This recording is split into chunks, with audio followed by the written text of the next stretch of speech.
किसान भाइयों नमस्कार। मैं डॉक्टर मुकुल कुमार, कृषि विज्ञान केंद्र रायसेन से। हम बात करेंगे कद्दू वर्गीय सब्जियों में फल मक्खी प्रबंधन का। किसान भाई जब कद्दू वर्गीय सब्जी लगाते हैं तो फल मक्खी से काफ़ी प्रभावित होते हैं। जैसे ककड़ी, करेला, गिलकी, तरबूज, खरबूज, उसमें ऊपर से थोड़ा सा एक जो है छेद दिखाई देता है और उसमें अंदर से देखते हैं तो पूरा फल सड़ा हुआ निकलता है। फल मक्खी जब फल थोड़ा सा सॉफ्ट होता है तो उसमें अपनी वहाँ पर अंडे दे देती है और जैसे जैसे फल का पकने का कार्यक्रम आगे बढ़ता है तो फल मक्खी अपने अंडे से हैचिंग करके अंडे लार्वा बनता है और वो जो है पूरे फल को सड़ा देता है। इसके नियंत्रण के लिए किसान भाइयों को ये आवश्यक रूप से समझना चाहिए कि अगर आपने एक दो कीटनाशक का स्प्रे करा है तो उससे उसका नियंत्रण नहीं होगा।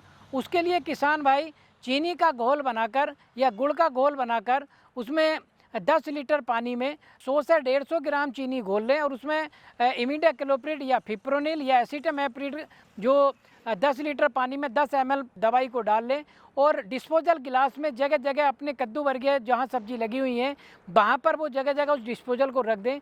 उससे वो फल मक्खी काफ़ी नियंत्रित होती है। और साथ ही साथ 100 लीटर पानी में 1 किलो गुड़ का घोल बनाकर और उसमें 100 ml इमिडाक्लोप्रिड फिप्रोनिल या इमिडाक्लोप्रिड 72% जो WG आता है या एसिटामिप्रिड या थायोमेथाक्साम, इसमें किसी भी एक दवाई का घोल बनाकर और उसमें जहाँ पर आपकी कद्दू वर्गीय सब्जी लगी हुई है उसमें सारी सब्जियों में छिड़काव के साथ साथ नीचे जो खरपतवार है उन खरपतवारों पर भी छिड़काव करना है।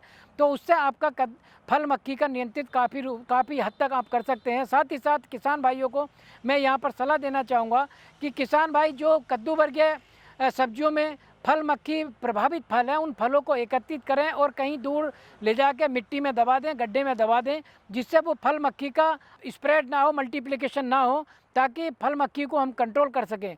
तो यहाँ पर किसान भाइयों को मैं एक सलाह देना और चाहूँगा, फल मक्खी कंट्रोल के लिए एक फल मक्खी प्रपंच आता है। उस प्रपंच को अगर 1 एकड़ में 5 से 6 प्रपंच अब लगाते हैं तो फल मक्खी का जो नर कीट है वो नर कीट उसमें आकर्षित होता है और वो स्वतः ही अट्रैक्ट होकर उसमें मर जाता है। तो इस तरीके से हम जो फल मक्खी के पॉपुलेशन को कंट्रोल कर सकते हैं और फल मक्खी को भी कंट्रोल कर सकते हैं और फलों के सड़ने को भी बचा सकते हैं। जिसमें मुख्य रूप से हमारी ककड़ी में समस्या आती है कि ककड़ी का फल थोड़ा टेढ़ा हो जाता है, तिरछा हो जाता है और उसमें एक छिद्र दिखाई देता है जिसके माध्यम से वो पूरा फल टेढ़ा हो जाता है।